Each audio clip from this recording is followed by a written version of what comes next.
안녕하세요. 올해 70줄에 들어서 어느덧 겨울해를 바라보고 있는 할머니입니다. 아직 60대라고 말할 수 있었을 때는 저 자신을 할머니라고 칭하는 게 참 씁쓸했는데, 이제는 할머니라고 말하지 않으면 오히려 어색한 나이가 되었네요. 늘 심심할 때마다 듣던 채널에 70평생 살면서 얻은 큰 교훈을 여러분과 함께 나누고자 사연을 보내게 됐습니다. 남편 복은 없지만 자식 복은 넘치는 팔자. 저는 제 자신이 그런 팔자를 타고났다고 생각하고 살았어요. 저희 부부는 슬하에 아들 2명을 낳았고, 남편은 둘째가 막 초등학교에 입학했을 때 일하던 화학 공장에서 가스 누출 사고로 인해 목숨을 잃었죠. 참 성실하고 좋은 사람이었습니다. 제게는 든든한 남편, 아이들에게는 자랑스러운 아버지였지만, 그걸 누리면서 가족들 틈에서 행복을 느낄 수 있었던 시간이 너무나 짧았죠. 남편을 잃었다는 슬픔을 느낄 새도 없이 전 혼자의 몸으로 아들 2명을 키워야 했네요. 남편 없이 살아야 할 미래가 불안하긴 했지만 두렵진 않았습니다. 제가 두려워한다면 아비 잃은 우리 아들들은 누굴 바라보고 누구에게 기대면서 살겠어요. 이제는 잘 기억도 안 나는 과거를 가만히 더듬어 보면 참 안 해본 일이 없었네요. 식당 주방 일이나 건물 청소 일은 이골이 날 정도로 오래 했고, 공사 현장에서 인부들 밥 챙겨주면서 돈 받을 때 가장 두둑한 일당 받은 만큼 몸도 참 힘들었죠. 몸 망가지는 거 하나 생각 안 하고 쉬는 날도 없이 일할 수 있는 힘이 생겼던 건 집에서 저를 기다리는 아들들에게 조금이라도 편하고 하고 싶은 걸 누리면서 살 수 있는 환경을 만들어주기 위해서였습니다. 내 자식들은 배운 게 길지 않아서 몸 아프게 일한 부모처럼 되지 말라고, 위험한 곳에서 일하다 먼저 간 아버지 그림자는 쫓지 말라는 마음에서 여기저기 귀동냥으로 학원 보내고 과외시켜서 공부를 시켰어요. 다행히 첫째도 그렇고 둘째도 그렇고 공부를 할 줄 아는 놈들이었습니다. 첫째는 타고난 머리보다는 열정과 끈기, 또 목적의식이 분명한 아이였어요. 또 장남이라고 저가 뭐든 열심히 해야 동생도 따라올 거라고 생각할 정도로 책임감도 강했었죠. 둘째는 지 형보다 리더십이나 열정은 조금 약했을지 모르겠지만 타고난 머리가 참 좋았습니다. 어려서부터 눈치도 빨라서 혼이 날까 싶으면 재빨리 애교를 부리면서 빠져나가곤 해서 제가 크게 화낼 수도 없게 만들곤 했죠. 자식들만 보면 이것들은 대체 언제 다 키우나 까마득하게 느껴졌던 시절이 있었는데, 지나온 시절은 눈 깜빡하고 지나간 시간처럼 느껴진다고 하잖아요.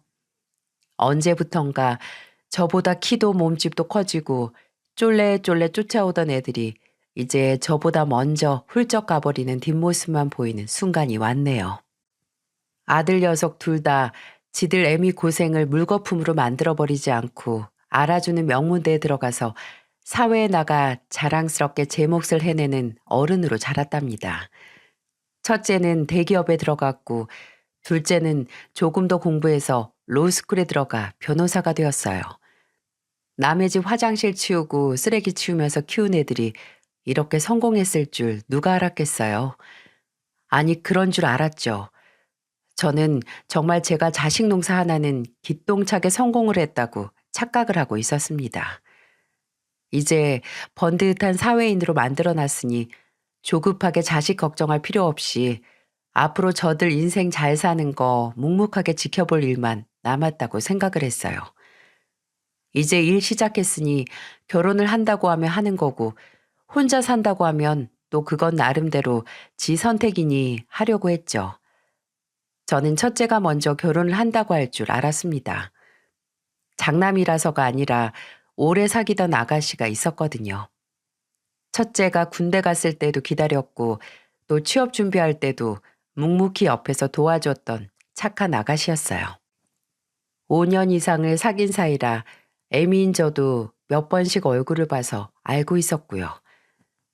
종종 저를 만나러 오면 제가 좋아하는 전병이나 인절미, 카스테라 같은 걸 사들고 오기도 하고 꼭 제 생일을 챙겨서 꽃바구니를 보내주기도 했으니 제가 안 예뻐할 수가 있나요?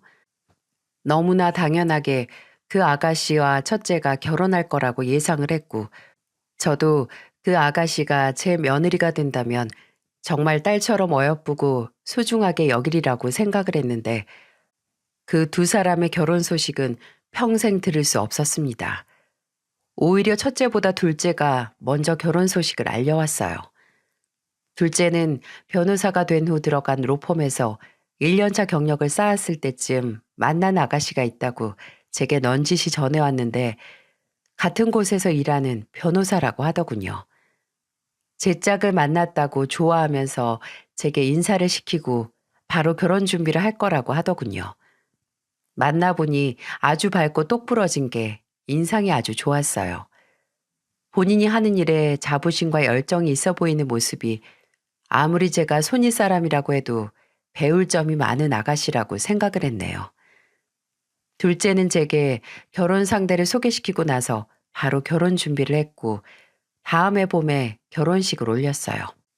그리고 첫째는 원래 사귀던 아가씨와 헤어졌다는 소식을 알려온과 동시에 바로 다른 아가씨와 만나기 시작하더군요. 동생 결혼식 날 원래 사귀던 아가씨와 함께 올 거라고 생각을 했는데 생전 처음 보는 아가씨를 데려오는 게 아니겠어요? 제가 한창 결혼식에 온 사람들을 맞이하면서 정신없이 인사를 하고 있는데 갑자기 옆에 있던 첫째가 나가더니 얼마 안 있어 제게 데려온 의문의 아가씨를 보고 어리둥절한 표정을 지을 수밖에 없었죠. 기훈아, 옆에 있는 아가씨는 지금 저랑 만나고 있는 사람이에요. 보람아 인사드려. 안녕하세요. 황보람이라고 합니다. 어? 그래요. 반가워요. 당장 그 전에 오래 만났던 아가씨와 언제 헤어졌는지, 왜 헤어졌는지 물어보고 싶었지만 이제 사귄다는 사람 앞에서 꺼낼 수는 없는 노릇이잖아요. 그래서 일단은 둘째 결혼식이니 정신도 없어서 그냥 넘어갔죠. 하지만 그 후에도 어떻게 된 일이냐고 물어도 별다른 대답을 하지 않더군요. 그저 이렇게만 말했습니다. 그냥 오래 사귀어서 그런지 더 이상 마음이 예전 같지 않아서 헤어졌어요. 오래 사귄다고 다 결혼해요? 만난 지 얼마 안 돼도 잘 맞기만 하면 얼마든지 결혼할 수 있어. 말이 나와서 말인데 저 보람이랑 결혼할 거예요. 보람이가 정말 제 인생의 짝이라는 확신이 있어요. 제가 아깝다고 해도 당사자는 아니라고 하는데 무슨 할 말이 있겠어요? 물론 그 전에 만나던 아가씨가 인간적으로도 여러모로 너무 좋은 사람이라는 걸 알고 있지만 이미 헤어졌고 또 아들이 새롭게 만나 이제는 결혼을 결심까지 했다니 그냥 받아들여야죠. 첫째는 얼마 안 가 결혼할 아가씨를 집으로 데려와 인사를 시켰습니다. 얼마나 만났든 그 전에 누구를 만났든 상관없이 이제 가족이 될 사이이니까 기쁘게 환영을 해주려고 했죠. 그런데 뭔가 말할 수 없는 느낌이 들었네요. 어머니는 학원 운영하시다가 은퇴하셨고요. 아버지는 작은 회사 하나 운영하고 계세요. 저는 아버지 회사에서 일하고 있긴 한데 기훈 씨랑 결혼하면 바로 그만두려고요. 어머, 아깝지 않겠어요? 그래도 아버지 회사에서 일 배우는 건데 나중에 이어받을 수도 있잖아요. 그건 제가 할 게 아니라 기훈 씨가 할 일이죠. 안 그래도 결혼식 전부터 아버지 따라 사업한다고 하는데 잘 됐죠. 어? 사돈 어른 사업을? 기훈아, 이게 다 무슨 소리냐? 어머, 나 괜한 소리 했나? 기훈 씨, 어머님한테 아직 말 안 했어? 아, 어머니, 저 지금 회사 그만두고 제 사업을 한번 해보고 싶어서요. 이번에 장인어른 만나서 조언도 많이 구했어요. 몇 년 뒤면 저도 마흔인데 제가 해보고 싶은 거 한번 도전해 봐야죠. 그렇게 어렵게 들어간 남들은 들어가고 싶어서 안달난 대기업을 그만두고 무슨 사업을 하겠다는 건지 이해가 안 갔죠. 하지만 제 인생도 아니고 아들 인생이거늘 아무리 걱정이 되고 불안해도 뭐라 반대 한마디를 하기가 조심스러웠어요. 그건 아들의 결혼도 마찬가지였고요. 아무리 생각을 해도 첫째는 정말 제 짝을 찾아 이렇게 성급하게 결혼을 하는 게 아니라 자재 사업을 하는 사돈의 후광에 현혹돼 이 결혼을 하는 게 아닌가 싶은 무거운 의문을 떨칠 수 없더라고요. 그리고 나중에 둘째가 제게 꺼낸 이야기를 듣고 나서 이 생각이 더욱더 선명해졌죠. 엄마, 예전에 형이 사귀던 사람 있잖아요. 왜 현정이 누나, 그 누나 나한테 연락 왔었어요.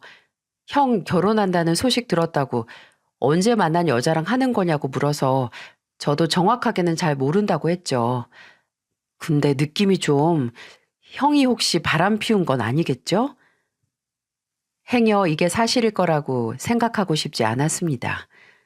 내가 키운 자식이 출세에 눈이 멀어 오랜 시간 본인만을 바라보고 헌신한 여자를 버리고 배경 좋은 여자를 선택했다는 사실을 어떻게 믿을 수 있겠어요? 아들이 확실한 야망이 있고 출세에 욕심이 있긴 했지만 설마 그러리라고는 생각도 못했어요. 나중에 첫째를 앉혀놓고 아무리 물어도 명확한 확답은 안 주고 입을 꾹 다물길래 어미로서 인생의 선배로서 이 한마디 했습니다. 기훈이 네가 말을 안 해주니까 진실이 뭔지 내가 알 길은 없다만 만약 네가 출세에 눈이 멀어 현정이 같은 애 버린 거면 평생에 걸쳐 한 번쯤은 후회할 일이 생길 거다. 성공이 다가 아니야. 조건 없이 너 위해주는 사람 하나 얻는 게 더 큰 행복이지. 첫째는 이 말을 들으며 아무 말 없이 가만히 눈만 내리 깔고 있었고요. 이런 제 우려와 달리 첫째는 결혼 후 별탈 없이 잘 지내긴 했습니다. 첫째는 말한 대로 회사를 그만두고 본인이 모았던 돈으로 작은 회사를 차렸어요. 첫째 며느리도 첫인상은 어딘지 가벼워 보이고 안 보이는 선이 느껴지는 듯 했지만 별 문제는 없었습니다. 첫째와 둘째 모두 결혼하고 나가 살기 시작하면서 저는 혼자가 됐죠. 하지만 크게 외롭지 않았네요. 일주일에 한 번씩은 첫째네와 둘째네가 번갈아 가면서 와서 함께 식사를 하기도 했고 휴가철이면 함께 여행을 가곤 했어요. 첫째네는 결혼하자마자 바로 임신을 해서 얼마 안가 두 팔에 손주를 안을 수 있었기에 제 행복은 배가 되는 듯 했습니다. 제가 원하는 노후 생활이었네요. 먹고 살 걱정 없이 그냥 손에 있는 대로 주제에 맞게 생활하면서 가족과 좋은 시간을 보내고 자식들이 다 컸으니 이제 손주가 자라는 모습을 보면서 예전에 느꼈던 기쁨을 다시 맛보는 그런 일상적인 행복 말입니다. 특히나 둘째 며느리가 생긴 후에는 없던 딸이 생긴 것 같기도 했어요. 사실 둘째 며느리는 학생 시절에 어머니께서 돌아가셔서 늘 어머니의 빈자리를 채우지 못해 외로웠다고 해요. 그건 처음 제 집에 와서 인사를 했을 때부터 말을 했었고요.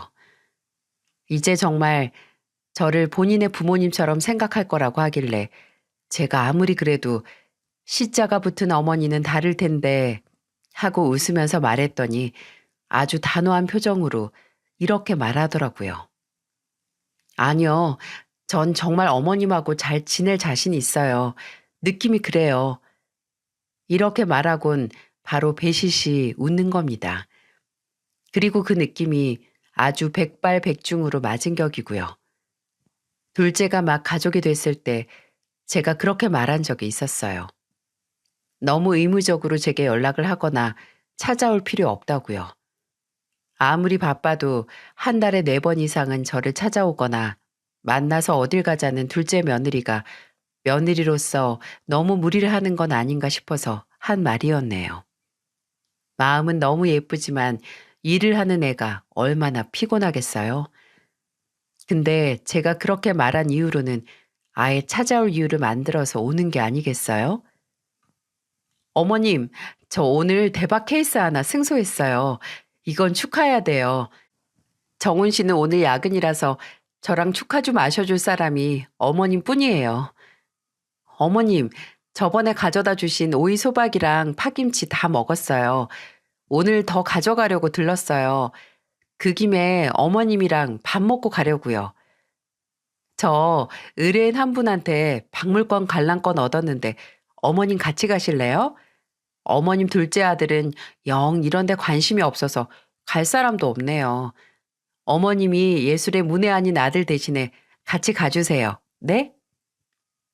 나중에는 정말 애쓰는 게 보여서 안 그래도 일하느라 머리 터질 텐데 뭐 하나씩 생각해 오지 말고 그냥 아무 이유 없이 와도 된다고 말했습니다. 그 후로는 정말 심심하면 찾아왔고요. 참 그 모습이 사랑스럽기도 했고 또 안쓰럽기도 했어요. 어렸을 때 못 해본 걸 지금에서야 하면서 즐거워하는 모습에 가슴이 아리더라고요. 돌아가신 어머니와 얼마나 시간을 보내고 함께 웃고 싶었을까 하는 생각을 하며 더욱 잘해주려고 노력을 했습니다. 제가 그렇게 살가운 성격은 아닌데 둘째 며느리 옆에만 있으면 이상하게 긴장이 풀리기도 했어요. 하지만 이런 일상적이고 평화로운 시간은 얼마 가지 않았습니다. 첫째 손주가 막 2살이 되어갈 무렵 제 평화로운 일상이 점점 흔들리는 게 발바닥에서부터 느껴지는 것 같았네요. 그 시작은 오히려 좋은 소식으로 시작했습니다. 첫째 아들이 홀로 시작한 사업은 예상보다 결과가 부진했는데 그래도 혼자 뭐든 시작하겠다는 모습을 좋게 본 건지 사돈 어른께서 손을 내밀어 준 거예요. 본인이 하는 자재 사업 말고 곁다리로 시작한 다른 사업 대표 자리에 첫째를 앉히겠다는 거였어요. 첫째에게 직접 들은 게 아니라 법률 자문 때문에 먼저 이 소식을 들은 둘째가 제게 전하긴 했지만 기쁘긴 하더군요. 이게 첫째가 바라던 거였고 결국 이뤄내긴 했으니 부모로서 축하를 했죠. 하지만 이게 비극의 시작일 줄 누가 알았겠어요? 둘째네보다 적긴 했지만 종종 첫째네와도 왕래가 잦긴 했습니다. 첫째 며느리는 워낙 주방일에 까막눈 수준이라서 제가 둘째네보다도 밑반찬을 더 많이 챙겨줬어요. 첫째 며느리도 그걸 고마워했고요. 또 봐줄 사람이 없으면 손주를 제게 맡기기도 했고 그래서 자연스럽게 첫째네 현관문 비밀번호도 알고 있었습니다. 그렇게 어느 정도 교류가 있긴 했는데 어느 순간 그게 뚝 끊기기 시작했어요. 저도 처음에는 아들이 새로 일을 시작해서 그런가 보다. 대표 자리가 쉽지는 않겠지. 애미 챙길 시간도 없을 거다 하는 생각으로 넘어갔어요. 전화를 하면 부재중으로 넘어가기 일쑤였고 문자에는 답장도 없었지만 그러려니 했습니다. 첫째 며느리는 전업주부이긴 하지만 뭐 따로 바쁠 일이 있겠거니 했어요. 근데 그게 그저 바쁘기만 해서가 아니라는 걸 알아버린 결정적인 사건이 있었네요. 제 생일이 다가오고 있던 때였습니다. 나이가 들면 생일은 그저 올해 내가 몇 살인지 세어보는 쓸쓸한 날일 뿐 크게 축하할 것도 없긴 했지만 둘째네는 날을 잡아서 다 같이 호텔에서 축하할 겸 식사를 하자고 하더군요. 근데 둘째에게 연락을 받은 첫째네는 불참한다는 소식을 보내왔어요. 이유는 바로 장인 장모의 결혼 기념일 기념으로 다 같이 싱가폴로 해외여행을 간다는 것 때문이었죠. 솔직히 서운한 마음이 하나도 없다고 한다면 거짓말이었겠죠. 하지만 제 생일은 매년 챙겼었고 사돈의 결혼 기념일 축하 여행은 매년 오는 게 아니니까 그럴 수 있다고 생각했어요. 또 첫째 아들이 본인이 원하는 성공을 거둔 데는 사돈 어른의 영향력이 전부였으니 첫째 내가 빠질 수 없기도 했겠죠. 문제는 그 후였네요. 제 생일 당일도 그렇고 또 첫째 내가 여행을 다녀온 후에도 그렇고 연락 한 번이 없는 거예요. 그래도 생일 당일에는 축하 메시지 한 번은 남기겠지 했는데 감감무소식이고 여행 갔었으니 정신이 없었나 보다 해서 기다리고 있었는데 그 후에도 아무런 소식이 없는 거예요. 그래도 여행에 갔으니 작은 거라도 제 생일 축하한다고 사와서 늦게라도 생신 축하드린다 말을 들을 줄 알았는데 제가 너무 많은 걸 바란 건가요? 며칠 후에 집에 찾아온 둘째네와 밥을 먹으면서 가볍게 반주를 먹었는데 그때 불현듯 첫째에게 먼저 전화를 해야겠다는 생각이 들더군요. 취하진 않았어요. 그냥 먼저 전화를 하면 그동안 계속 제 연락을 무시하고 제 생일도 모른 척한 이유를 알 수 있지 않을까 했어요. 여보세요? 기훈아, 너 집이니?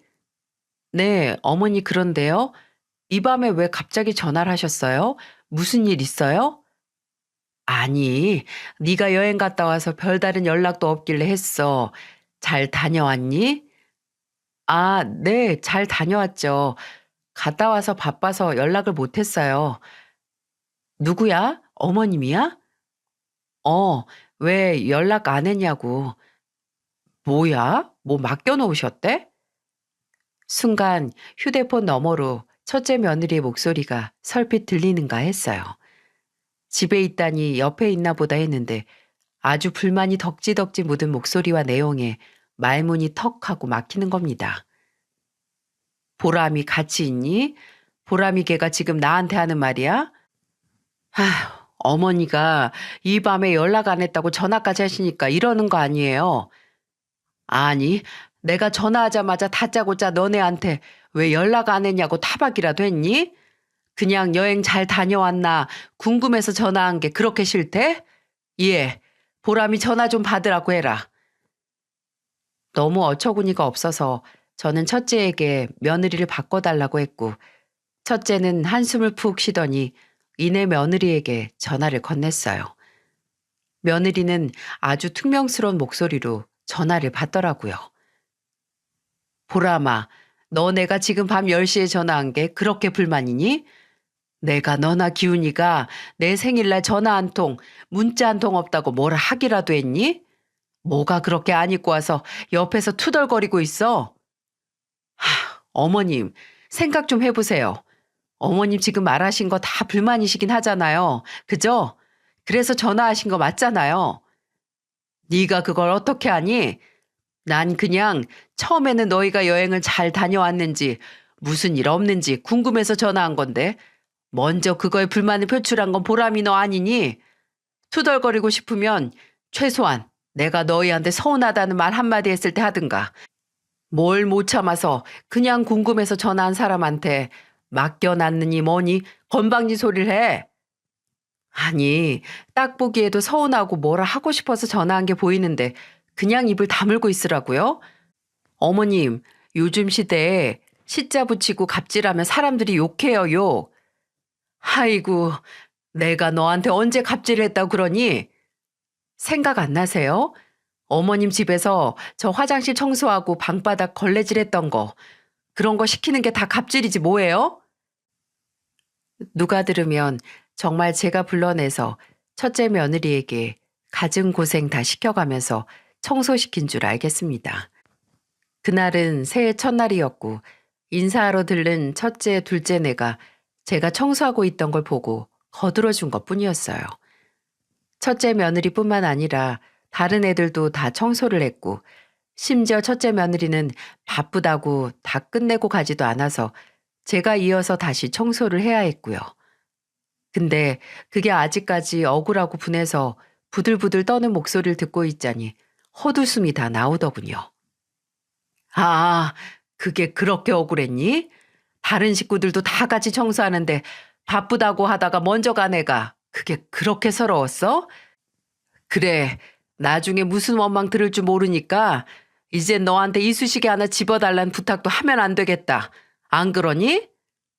저 어머님하고 이렇게 언쟁하고 싶어서 전화 받은 거 아니에요.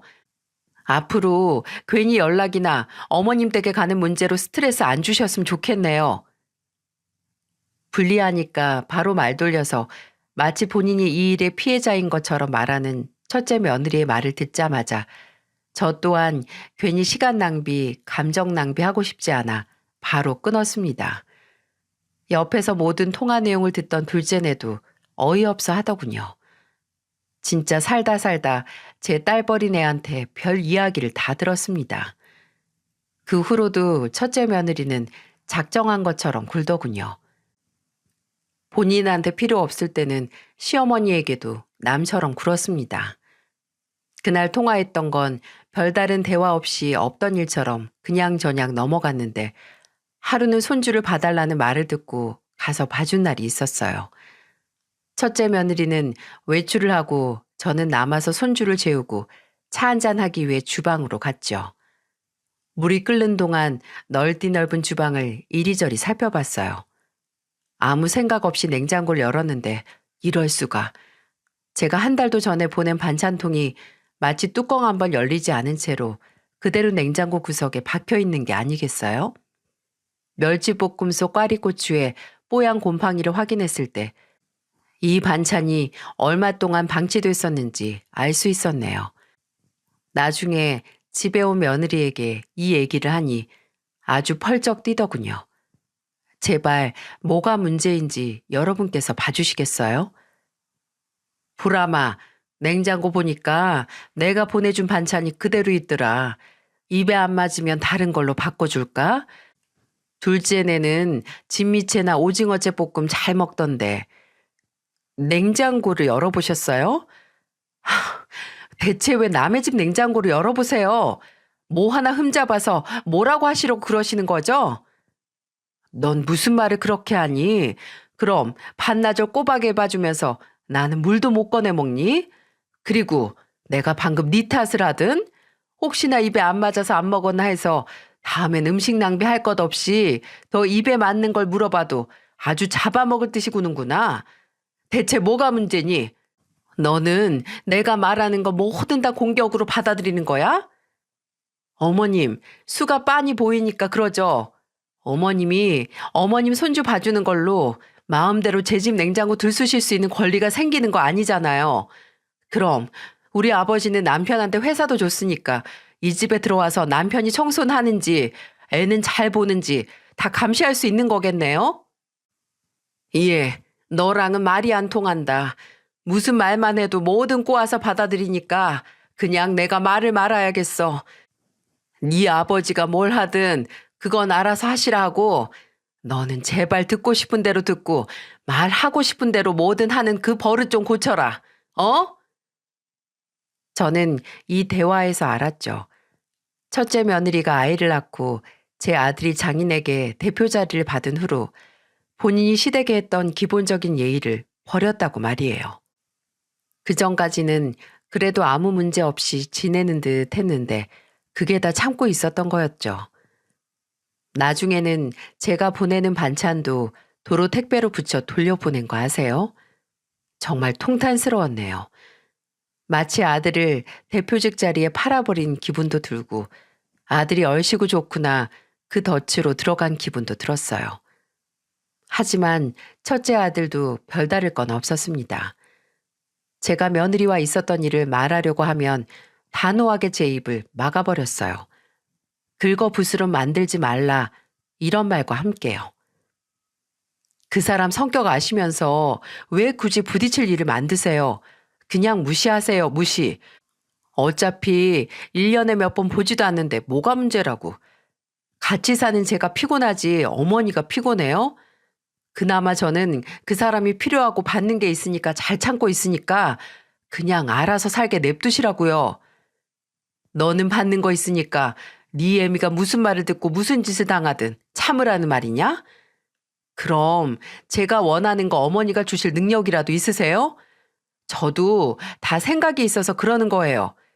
저 하나 성공하면 어머니도 더 호강하고 사실 수 있는 건데 왜 계속 방해를 하시냐고요? 야 이놈아, 나는 미래에 보장도 안 된 호강 약속하는 아들보다 당장 뭐가 옳고 그른지 판별할 정신머리 있는 아들이 더 필요해. 이 말만 들으면 첫째 아들이 천하에 둘도 없는 건방진 불효자식이라는 생각이 드시죠?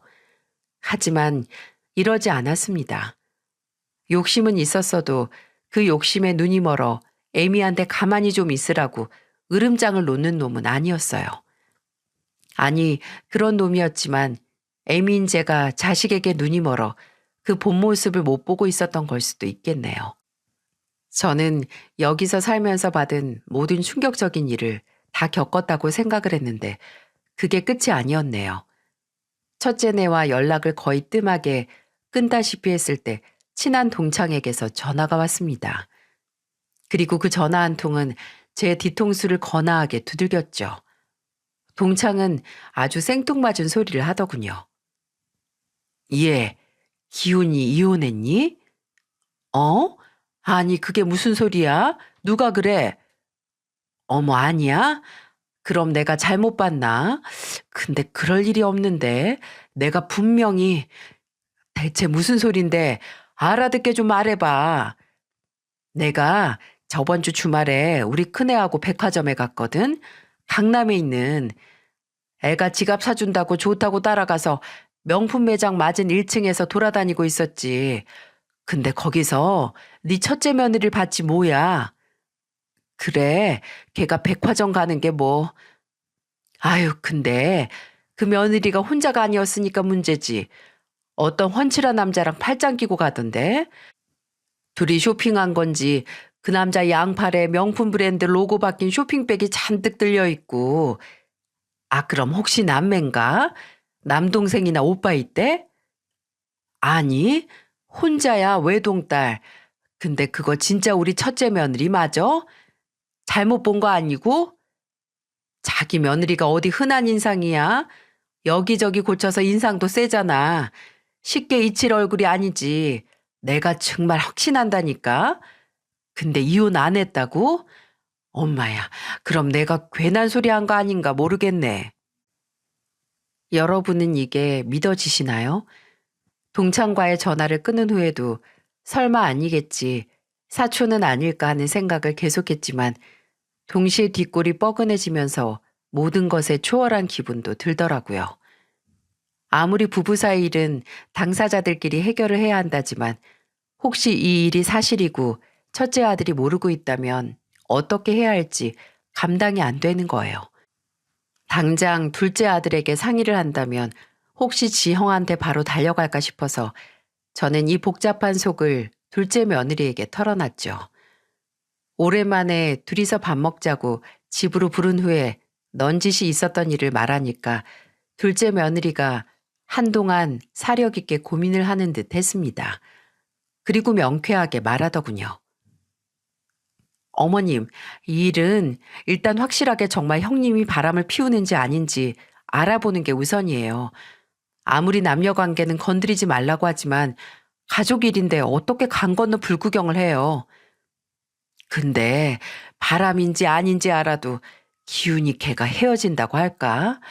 걔 지 장인어른 등에 업고 사장된 지 얼마 되지도 않았는데 듣고 나서 어떻게 할지는 아주버님이 결정하는 거고 일단 어머니께서는 이미 이렇게 알게 된 거 가만히 있을 수 있으세요? 아니 못 있지. 네 말이 맞다. 일단 제가 로펌에서 일할 때 자주 찾는 흥신소에 먼저 말해둘게요. 만약 정말이라면 증거가 더 잡히겠죠. 그게 나오면 어머니께서 아주버님께 말을 하실지 아니면 그냥 언젠가 밝혀지게 냅둘 것인지 선택하세요. 근데 제 생각에는요, 어머님, 아주버님도 알 권리가 있고 또 회사 그게 뭐라고 인간으로서 남편으로서 최소한의 존엄성을 포기하겠어요? 가만히 생각해 보니 저도 둘째 며느리의 의견에 동의를 했어요.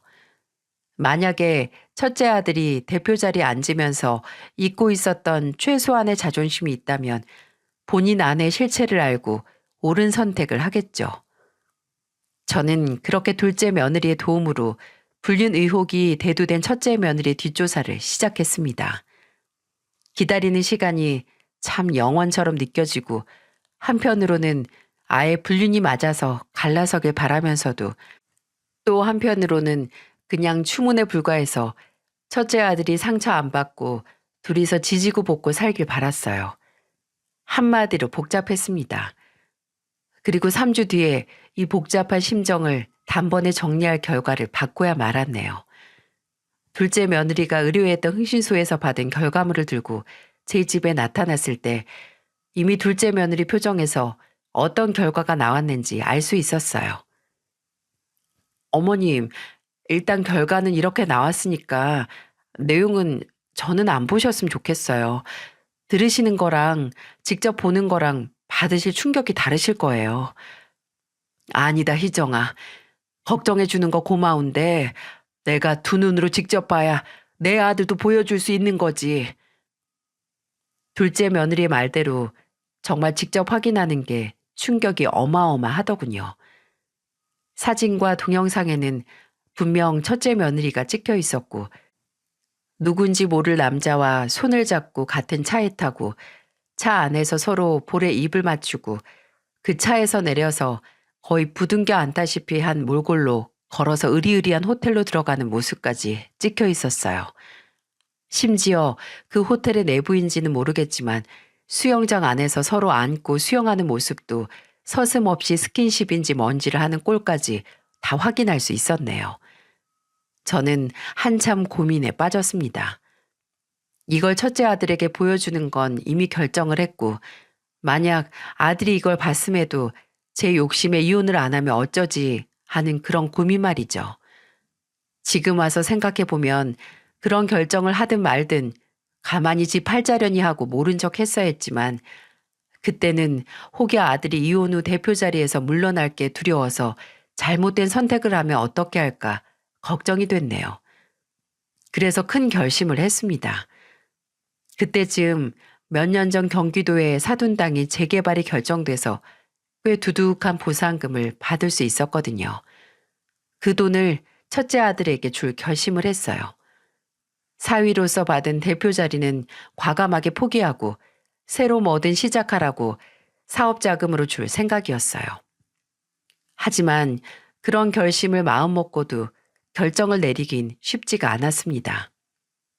제게 이런 고민을 들은 친구들 몇 명은 기겁을 하면서 저를 말렸기 때문이었어요. 기훈 엄마, 요새는 돈 없으면 부모 취급도 못 받아. TV에서 못 봤어? 부동산이니 뭐니 다 증여해줬더니 쌩하니 모른 척하고 부모 버린 자식들. 있는 거 다 줘봐야 탈탈 털리고 알거지로 외롭게 노후 보내는 부모들이 얼마나 많은데. 그래도 차마 첫째 아들을 도와주고 싶으면 시험을 해보지 그래. 그 누구였더라? 기정이 아버지인가. 예전에 유언장 만들기 전에 시한부 판정받았다고 자식들한테 말 다 한 다음에 그 반응에 따라서 유산 상속해줬다고 하지 않았어? 기훈 엄마, 내 속으로 나와서 믿을만 하다고 해도 두들겨 보고 건너, 어? 맞는 말이긴 했습니다. 제가 도움을 준다고 해도 그 고마움을 알아주기는커녕 콧방귀를 낄 수 있고 받고 나서 말이 달라질 수 있으니 저도 보험이 필요하긴 했어요. 예전 같았으면 무슨 소리냐고 그럴 일 없다 했겠지만 결혼 후에 너무나 달라진 첫째 아들의 모습을 확인했기에 설득 당할 수밖에 없었네요. 저도 들은 대로 자식들에게 시험을 해보기로 했습니다.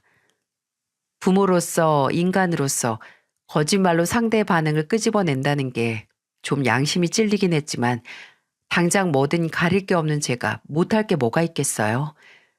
일단 둘째네에게 먼저 제가 췌장암 중기라는 거짓 고백을 했습니다. 어땠을까요?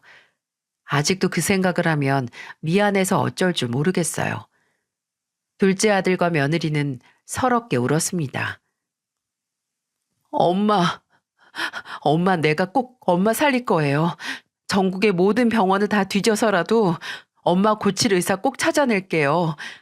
그러니까 제발 나쁜 생각하지 마세요. 저 엄마 절대 포기 안 해요.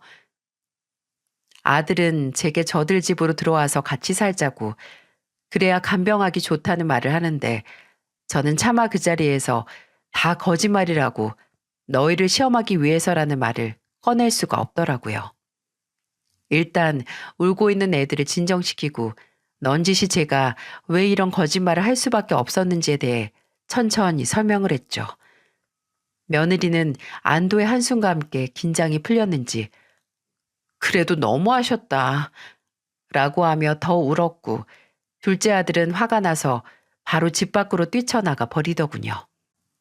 그 후로 둘째 아들의 화는 일주일을 더 갔지만 그래도 믿을 만한 자식이 있다는 생각에 염치도 없이 안도하고 말았네요. 하지만 제가 정말 봐야 했던 반응은 둘째가 아닌 첫째였죠.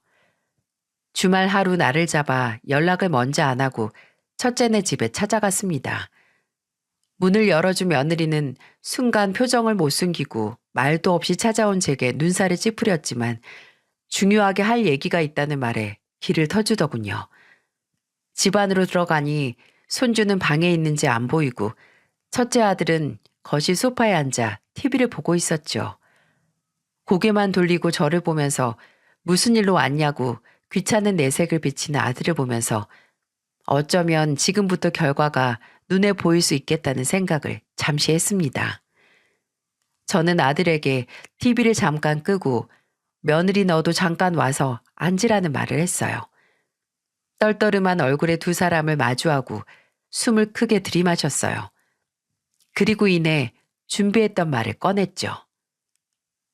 지난주에 조직 검사를 했는데 결과를 보니까 내가 췌장암이더라. 중기라는데 병원비도 만만치가 않을 것 같고 내 몸이 그 치료를 다 버틸 수 있나 그것도 걱정되는구나.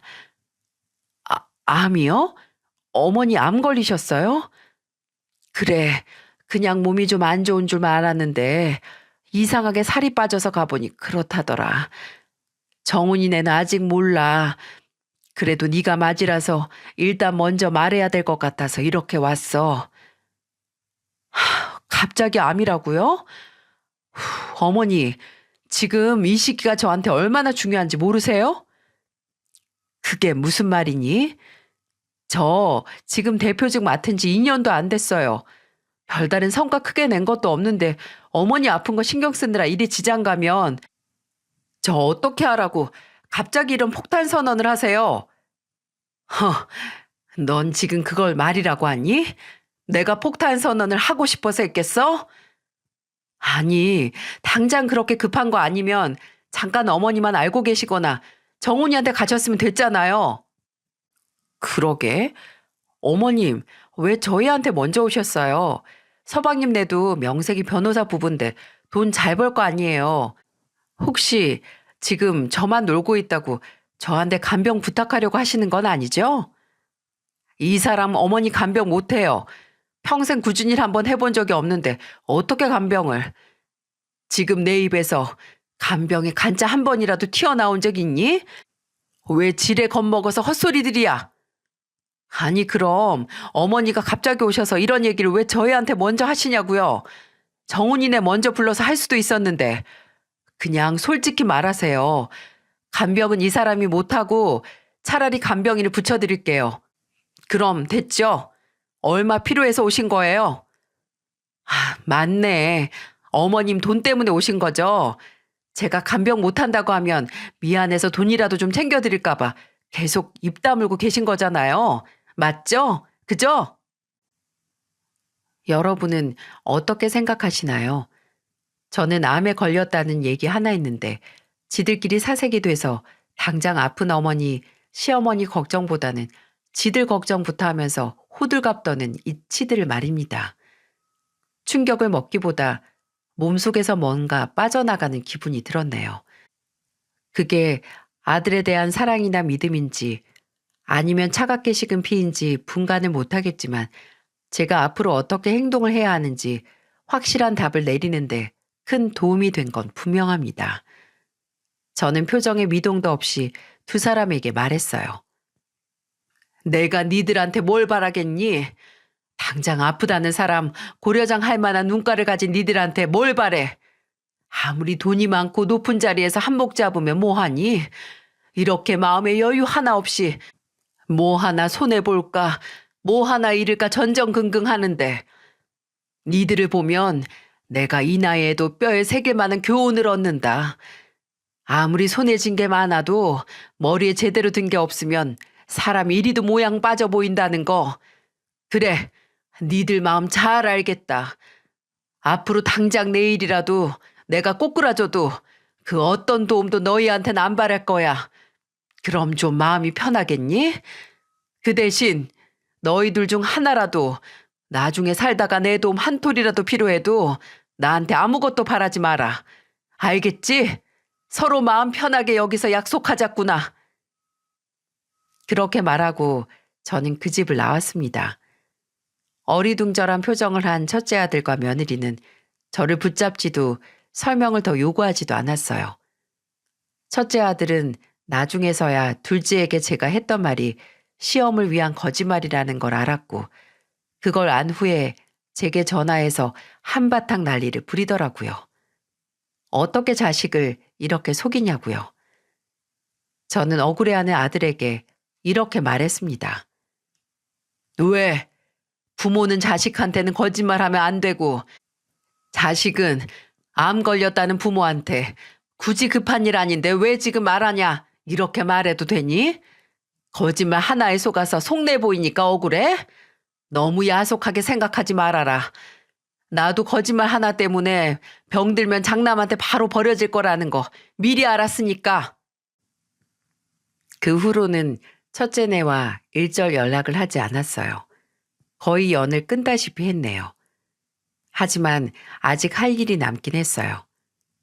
어렵게 알아낸 첫째 며느리의 불륜 사실을 아들에게 알리는 일말이죠. 직접 전하고 싶지도 않아서 불륜 현장을 찍은 사진을 현상한 것과 그 사진을 포함해 영상까지 같이 든 USB를 첫째 아들의 회사로 붙였어요. 그것도 등기로 말이죠. 효과는 아주 빨랐습니다. 대표라는 게 바쁘지도 않은지 받자마자 바로 확인해서 제게 전화를 한 것 같더군요.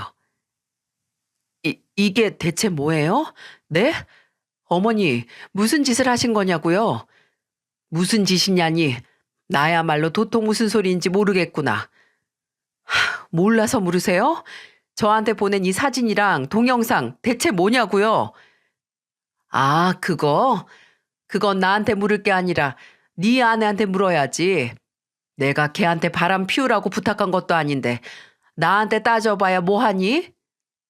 이걸 대체 왜 보내신 건데요? 너도 알아야 할 것 같아서 보냈다. 너 지금 화낼 사람이 틀린 거 알고는 있니? 괜히 만만한 애미한테 화풀이하지 말고 너 지금 대표 자리에 앉혀둔 사람 딸한테 따져. 그 사진 속 꼴을 보고도 계속 같이 살고 싶으면 알아서 하든가. 그 대신 어디 가서 내 아들이라고 하지 마라. 나는 제 능력도 안 되면서 출세에 눈이 멀어 자존심 다 버려가면서 눈 감고 사는 아들 키운 적 없으니까 정신 차리기 전까지는 제발 연락 좀 안 했으면 좋겠구나. 그게 첫째 아들과의 마지막 통화였어요. 그 후로 첫째 아들에 대한 건 모두 둘째 아들을 통해 들었어요. 그 일이 있고 몇 달 후에 첫째는 둘째에게 이혼 문제로 상담을 했다고 해요. 그리고 둘째는 전혀 예상치 못한 이야기를 들었다고 합니다. 첫째 아들은 결혼할 당시 혼전 계약서를 작성했다고 해요. 장인어른이 먼저 제시한 건데 그때는 뭣도 모르고 헤어질 생각 전혀 안 하고 사인을 한 거죠. 심지어 이혼 얘기를 먼저 한 것도 아들이 아닌 며느리라고 해요. 불륜 사실에 대해 따지니까 며느리는 뒤를 캔 거냐고 오히려 적반하장으로 나왔고 본인을 의심해서 사람을 붙이는 인간이랑 더는 못 산다고 이혼을 요구했다고 하네요. 그 과정에서 아들은 이성을 잃고 폭력까지 썼고 경찰까지 집으로 들이닥쳤다는 말을 둘째에게서 들었어요. 혼전 계약서로 잃은 거 하나 없는 며느리는 아들에게 머리가 쥐어뜯긴 후에도 오히려 당당했고 뭐 하나 지는 거 없이 그저 이혼했다는 딱지 하나 붙이고 쫓겨날 제 아들만 발등에 불이 떨어진 거죠. 제 자식으로서 안타깝다기보다는 어떻게 그 결혼에 본인의 모든 걸 걸었는지 이해가 가지 않았습니다. 이것보다는 똑똑한 놈이라고 자부했는데 정말 성공의 눈이 확실히 멀었던 것 같아요. 첫째 아들은 결국 이혼을 했습니다. 둘째에게 혼전 계약서 무효화에 대해 알아봤지만 별 소득이 없었나 봐요. 쉽게 올라간 대표직에서도 내려왔고 이혼 후 얼마 전에는 다시 사업을 해보겠다고 둘째에게 돈을 빌려달라고까지 했다고 하는데 둘째는 이미 첫째가 제게 어떻게 했는지 들어서 잘 알기에 단호하게 거절했다고 합니다.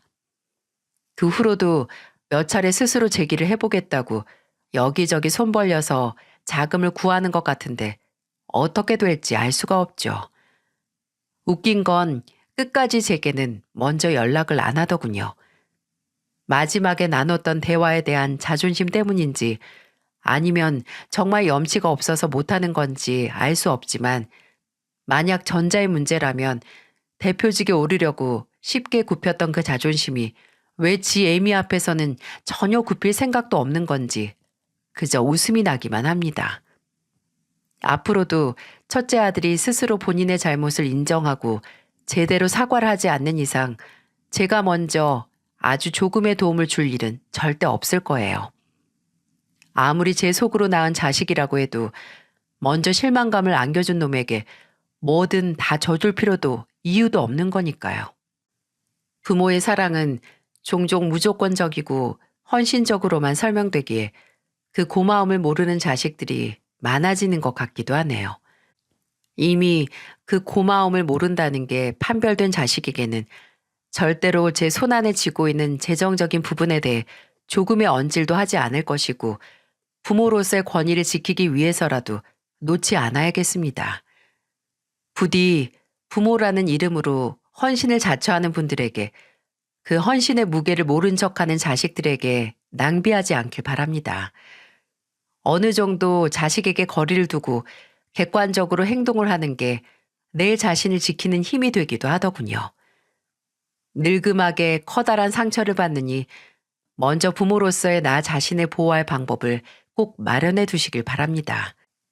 이렇게 늙은이가 구구절절 제 이야기를 많은 사람이 듣는 곳에서 할 수 있는 자리가 얼마나 될까요? 이 자리를 빌려 답답한 저를 위한 확성기가 되어준 채널에게 감사의 마음을 표합니다. 또 들어주신 분들께도 감사드립니다. 모두 실망 없이 행복한 일상을 살아가시길 바랍니다.